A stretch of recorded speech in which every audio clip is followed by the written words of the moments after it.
Ask Mufti Tariq Masood.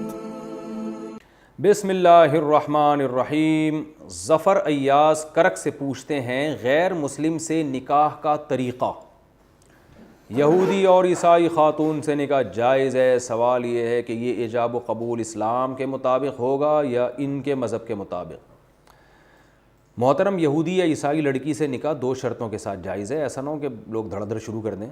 पहली बात, वो वाकई यहूदी और वाकई ईसाई हो, यानी जो एथियस ना हो, मुल्हिद ना हो। आज बहुत से लोग नाम के ईसाई हैं मगर वो हज़रत ईसा को पैगंबर नहीं मानते, तो वो वाकई बाइबल को और तौरात को अल्लाह की किताब मानती हो और पैगंबरों के सिलसिले को मानती हो, तो फिर ईसाई बनेगी, फिर यहूदी बनेगी, चाहे वो अपने मज़हब पर ही हो। एक शर्त तो ये। दूसरी शर्त ये है कि उससे निकाह के बाद आपके खुद के या आपके बच्चों के ईमान बिगड़ने का अंदेशा ना हो, क्योंकि आज गलबा कुफ्र का है। आपने यूरोप में किसी ईसाई लड़की से शादी की तो बहुत से ऐसे केसेस आए हैं कि बाज़ दफ़ा मर्द ही बिगड़ गया, वही ईसाई हो गया, और बाज़ दफ़ा मर्द तो मजबूत होता है लेकिन बच्चे ईसाई बन जाते हैं, वो उनको चर्च ले जाती है अपने साथ।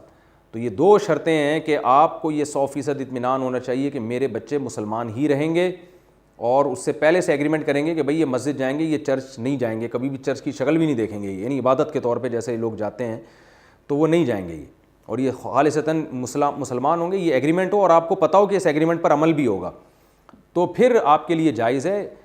और ये भी उसके लिए बेहतर जायज़ है, यानी जायज़ तो सबके लिए है लेकिन बेहतर उसके लिए जिसने एक शादी मुसलमान औरत से भी की हो। क्योंकि अगर इस तरह से मुसलमान मर्द अंग्रेज़ लड़कियों से शादियाँ शुरू कर देंगे तो मुसलमान लड़कियों के तो रिश्ते पहले ही नहीं हो रहे, उनके लिए तो रिश्ते मार्केट में वैसे ही शॉर्ट हैं, तो बेचारी कहाँ जाएंगी, वो तो बर्बाद हो जाएंगी, वो तो ज़िना की तरफ, दोस्तियों की तरफ जाएंगी।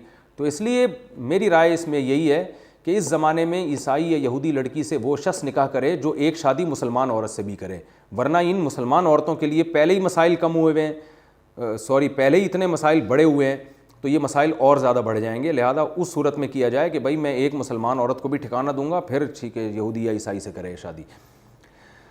तो पहली बात तो ये। दूसरा, शादी का तरीका क्या होगा?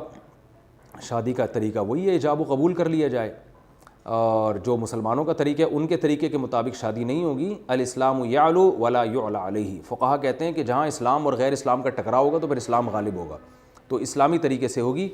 वैसे ईसाइयों का तरीका वही है जो इस्लामी है, यानी यहूदियों का भी वही तरीका है। इस्लामी का मतलब उनमें भी इजाब व कबूल होता है, वो इंग्लिश में इजाब व कबूल करवाते हैं, और डू यू एक्सेप्ट कह देते हैं, हम कहते हैं ना कबूल है, तो वो इंग्लिश में कह देते हैं कि तुम इसको कबूल करती हो या करता हो। तो उनका तरीके में हमारे तरीके में फ़र्क नहीं है।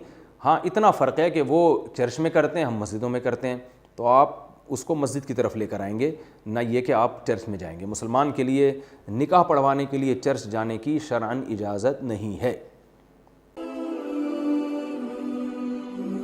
Ask Mufti Tariq Masood.